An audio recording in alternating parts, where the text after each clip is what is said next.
I walked into my own lake house at midnight and found my daughter toasting champagne with a stranger while my wife sobbed in the bedroom. What I overheard next made my blood run cold. They were plotting to take everything from us. You won't believe what happened next. Before we continue, please subscribe and hit that notification bell. Stories like these need to be heard, and your support helps us bring more content like this to you. My name is Robert Mitchell. For 32 years, I served as fire chief in Thunder Bay, Ontario. I've run into burning buildings.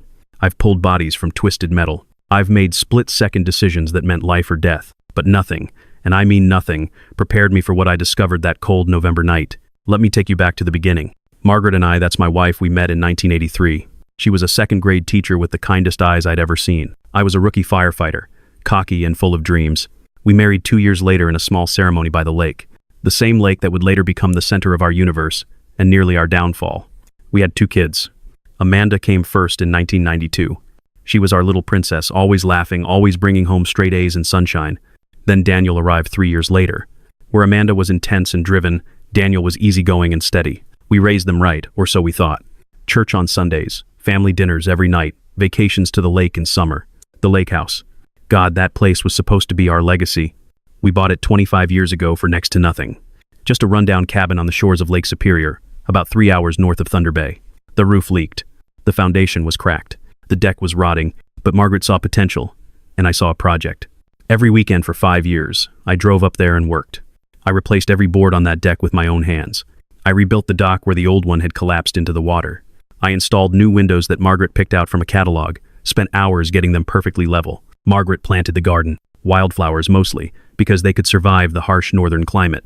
She chose the paint colors, soft blues and whites that reminded her of the sky meeting the water. She hung curtains she'd sewn herself. Every corner of that house had our fingerprints on it, our sweat, our dreams. It was supposed to be where our grandchildren would learn to fish, where we'd grow old watching sunsets paint the water gold and red, where Amanda and Daniel would bring their families for holidays, creating memories that would last generations. I retired last spring at 60 years old. 32 years of service, more than enough for a full pension. The department threw me a party. My crew gave me a plaque. Margaret cried happy tears. We thought we'd finally made it. Time to slow down, travel a bit, spend our winters somewhere warm and our summers at the lake. Amanda had married Derek Carter 4 years earlier. He was a real estate developer from Toronto. Smooth talker, expensive suits, always had some deal cooking. I never quite warmed to him, but Amanda loved him, and that was enough for me. They seemed happy. No kids yet, but they were young. Plenty of time. Daniel married Emily 2 years after Amanda's wedding. She was a nurse, practical and warm. They had 2 kids, Sophie, who was 6, and Jack, who was 4. Those grandkids were the light of our lives. Every time they visited the lake house, the place came alive with laughter and sticky fingerprints and the sound of little feet running on the deck I'd built. Everything was perfect, or so I thought. Thanksgiving week started like any other holiday.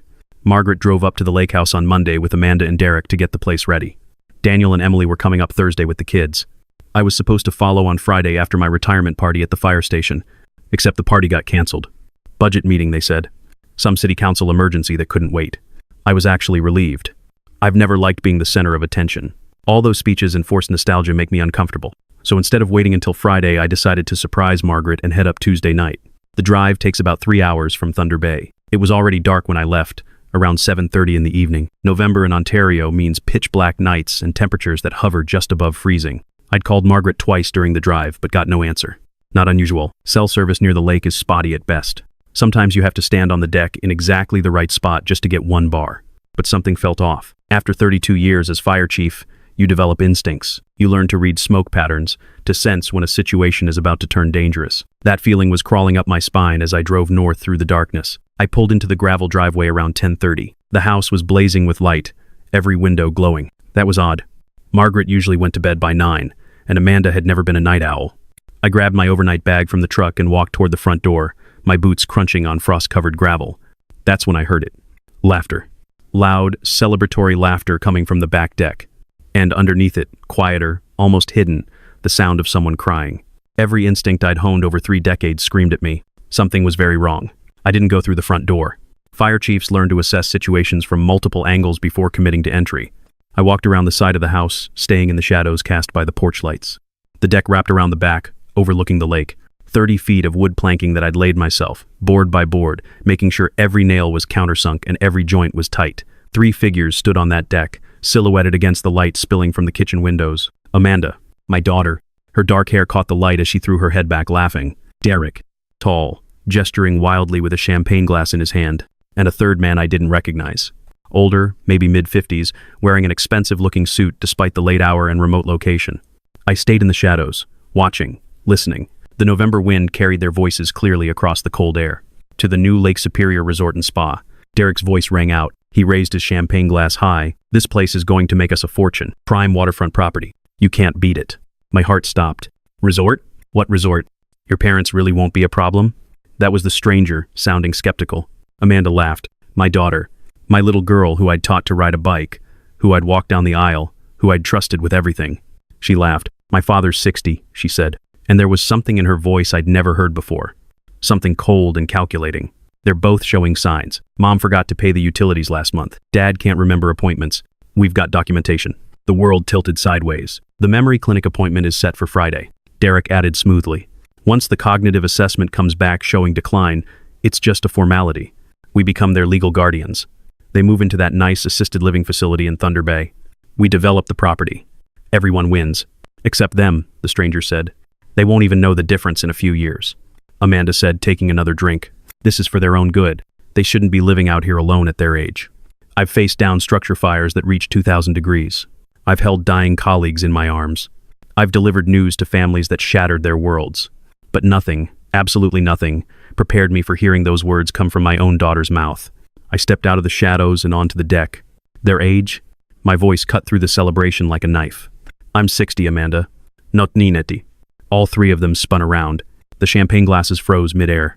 Amanda's face went white as fresh snow. Dad, she stammered. You're not supposed to be here until Friday. Clearly, I said. My voice was calm, steady, decades of command training kicking in. Memory clinic? Legal guardianship? Want to explain that to me? Derek recovered first. He always was quick on his feet. Rob, this isn't what it sounds like.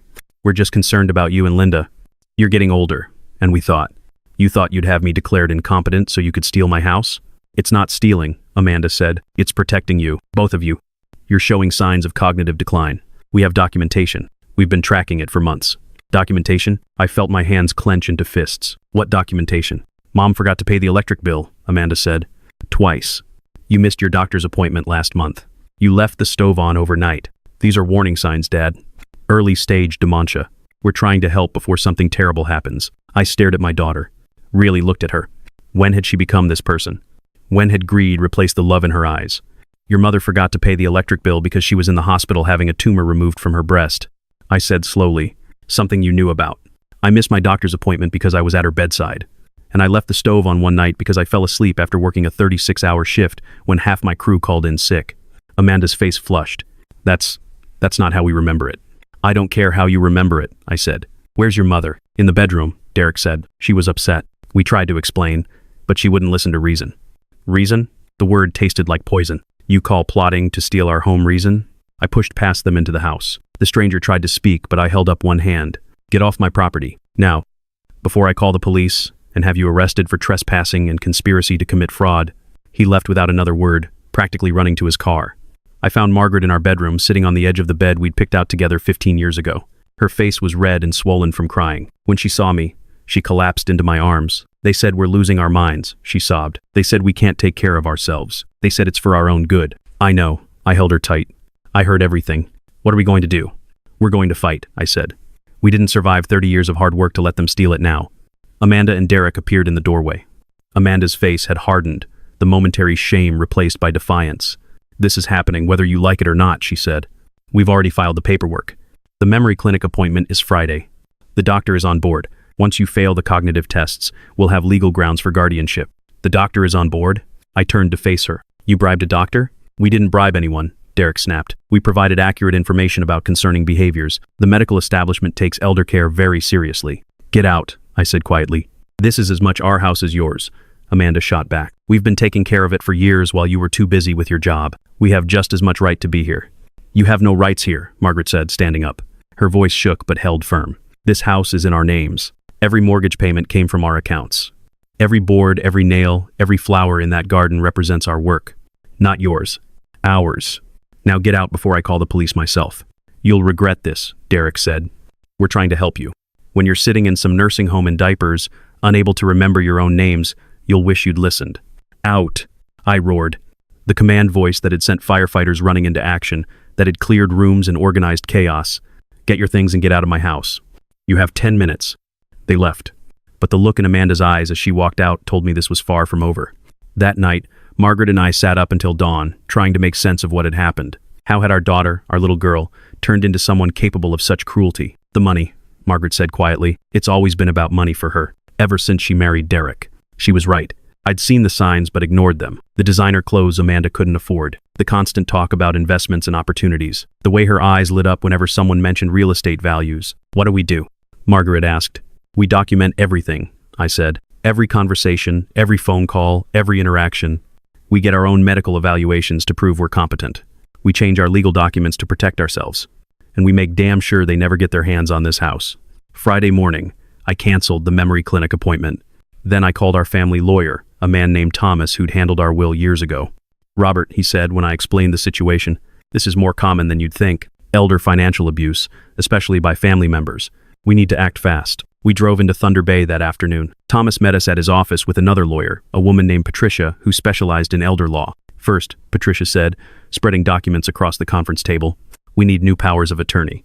Your current documents name Amanda as your primary healthcare proxy and financial power of attorney. My stomach dropped. When did we do that? 5 years ago, she showed me the papers. Right after you had that heart surgery. I remembered. Amanda had been so concerned, so loving. She'd insisted we get our affairs in order, just in case. She'd brought the papers to the hospital for us to sign. Can we revoke them? Margaret asked.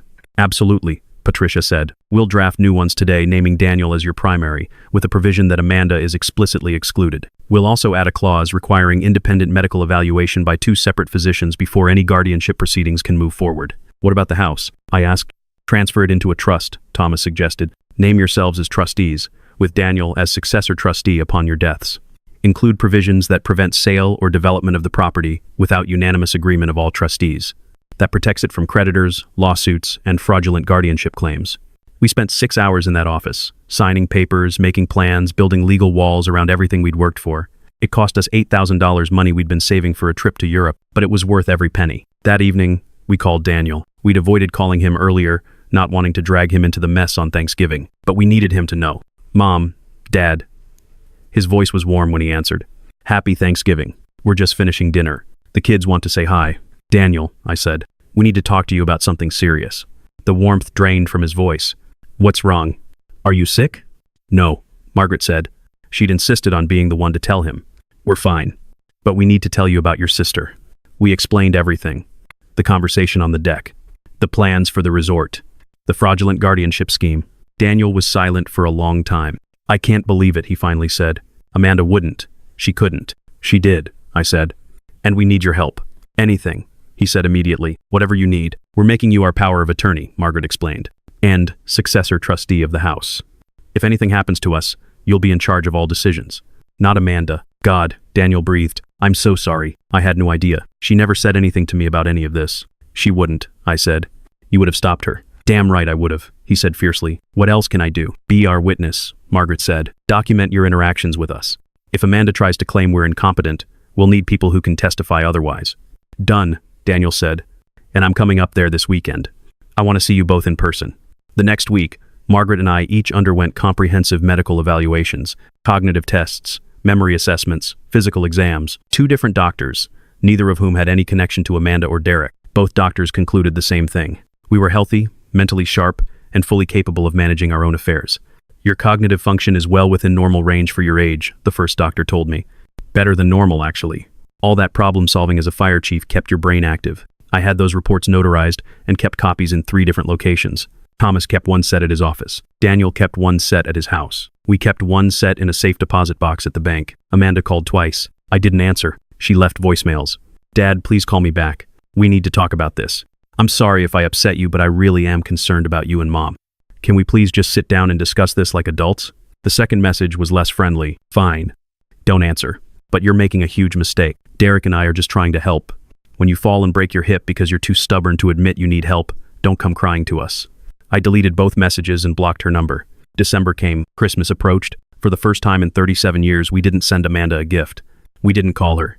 We spent Christmas at Daniel's house with Emily and the grandkids and tried not to notice the empty chair at the dinner table. I talked to Amanda, Daniel said on Christmas Eve. We were sitting in his living room while the kids played with their new toys.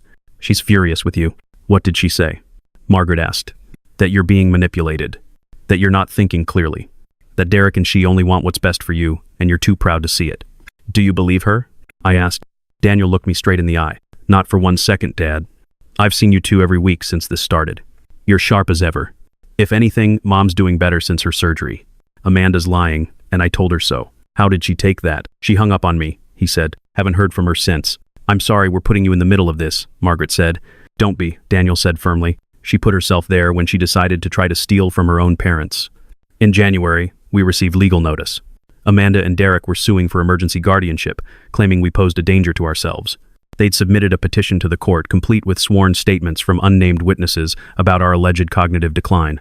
Thomas was ready. He filed our response within 48 hours, including the medical evaluations, sworn statements from Daniel, statements from our neighbors, and records showing that all our bills were paid on time, our property taxes were current, and our finances were in perfect order. The hearing was set for February. I've been in a lot of tense situations. I've negotiated with people threatening to jump from bridges. I've faced down angry crowds at accident scenes. But walking into that courtroom and seeing my daughter sitting at the plaintiff's table, that was different. That was a special kind of pain. Amanda looked different. Thinner. Harder. She wouldn't meet my eyes. The judge was a woman in her early 60s, Judge Catherine Morrison. She'd been on the bench for 20 years and had a reputation for being thorough and fair. Derek and Amanda's lawyer presented first. He was young, aggressive, clearly coached by Derek on how to play this. Your Honor, he said, the evidence is clear. Robert and Linda Mitchell are showing obvious signs of cognitive decline. They've forgotten to pay bills. They've missed medical appointments. They've exhibited erratic behavior. Their daughter Amanda has documented these incidents over the past 6 months. She's concerned for their safety and well-being. She's asking this court to grant her guardianship so she can ensure they receive proper care. Where is this documentation? Judge Morrison asked. Right here, Your Honor. He passed a thick folder to the clerk. Judge Morrison spent 20 minutes reading through it. I watched her face. Neutral, professional, giving nothing away. Mr. Carter, she said to Derek's lawyer, Mrs. Mitchell Carter has submitted statements claiming her parents forgot to pay utility bills. Yet I see here that all utilities were only briefly in arrears during a period when Mrs. Mitchell Sr. was undergoing cancer surgery. Is that correct? Well, yes, but... And the missed medical appointments, the judge continued. Were those the appointments Mr. Mitchell missed while sitting with his wife in the hospital? Your Honor, these are just examples of a pattern. A pattern of a couple dealing with a health crisis? Judge Morrison's voice took on an edge. Continue, counselor. What other evidence do you have? The lawyer fumbled through his papers. There are statements from neighbors about erratic behavior. Which neighbors? They wish to remain anonymous. In other words, you don't have any, Judge Morrison said. What else? The Mitchells are 60 years old, living alone in a remote location. The risk of falls, medical emergencies, the inability to maintain the property. 60 is not elderly, counselor, Judge Morrison interrupted. I'm 62. Should someone petition for guardianship of me? Amanda's lawyer visibly sweated. No, Your Honor, of course not. But in this case, you have no evidence of incapacity. Next, Thomas stood up. He was calm, methodical, devastating.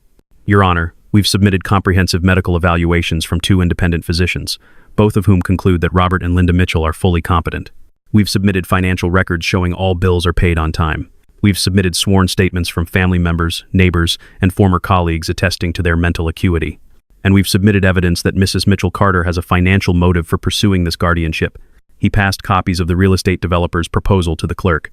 The plan for Lake Superior Resort and Spa, complete with architectural drawings showing our lakehouse demolished and replaced with a luxury hotel complex. Judge Morrison studied the documents. Her expression hardened. Mrs. Mitchell Carter, she said, is it true you and your husband plan to develop your parents' property? Amanda stood up. Your Honor, that was just preliminary research. We thought if they needed to sell the house to pay for care, before they were even declared incompetent, before they needed care, Judge Morrison's voice was ice. This appears to be a financial scheme disguised as concern for your parents' welfare. Your Honor, that's not true, Amanda said. I love my parents. I'm genuinely worried about them. Then why did you attempt to have them declared incompetent based on false or misleading information? Why did you fail to mention that your mother's bill payment lapse occurred during cancer treatment? Why did you not disclose your financial interest in their property? Amanda had no answer. Judge Morrison didn't waste time. Petition denied, she said. Furthermore, I'm ordering a restraining order prohibiting Mrs. Mitchell Carter and Mr. Derek Carter from contacting Robert and Linda Mitchell directly or indirectly for a period of 1 year.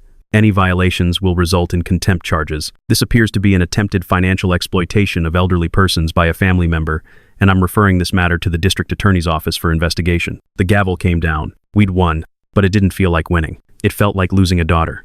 In the hallway outside the courtroom, Daniel hugged us both. "It's over," he said. "No," Margaret said quietly. "It's not over. It's just beginning." She was right. The district attorney did investigate.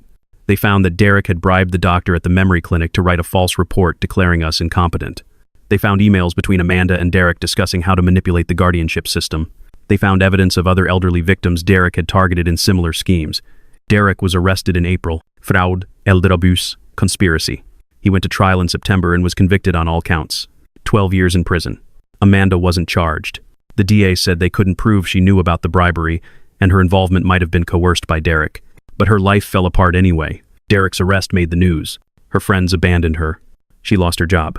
The house they'd bought, heavily mortgaged against their expected windfall from developing our property, went into foreclosure. Daniel told us she'd moved back to Toronto, was living in a small apartment, working at a coffee shop. She'd started therapy.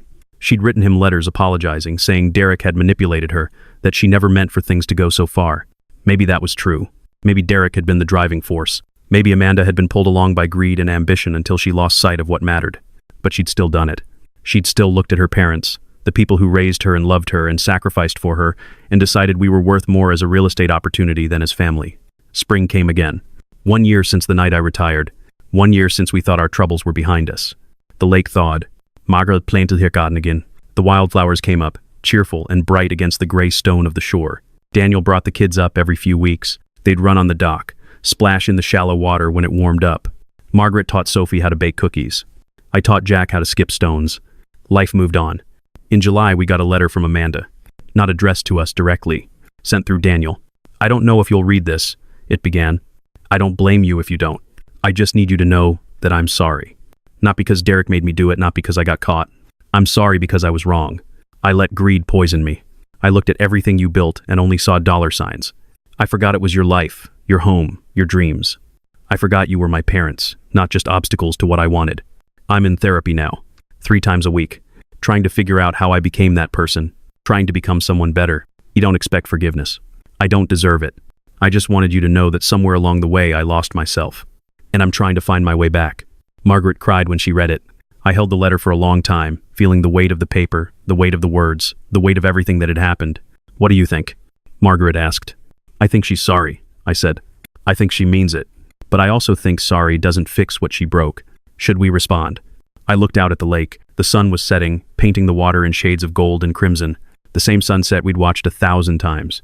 The same sunset we'd almost lost. "Not yet," I said. "Maybe someday. But not yet." Thanksgiving came around again. A full year since that night I came home early. Daniel and Emily and the kids spent the week with us. We cooked turkey. We made all of Margaret's traditional sides. The kids helped make pumpkin pie and got flour everywhere. After dinner we played board games and watched the kids act out a play they'd written. That night, after everyone had gone to bed, I stood on the deck one more time. The November air was cold, just like it had been a year ago. But everything else was different. I'd learned something that night when I came home early. I'd learned that the people you love most can hurt you deepest. That trust, once broken, is almost impossible to repair. That age doesn't make you vulnerable, trusting the wrong people does. But I'd also learned that you can survive betrayal. That you can set boundaries and still love someone from a distance. That forgiveness doesn't mean reconciliation. That the life you build with your own hands can't be taken unless you let it go. The lake stretched out before me, dark and endless under the November stars. Margaret came out and wrapped a blanket around both of us. "What are you thinking about?" she asked. "How lucky I am," I said. Despite everything, she echoed and kissed my cheek. "Me too."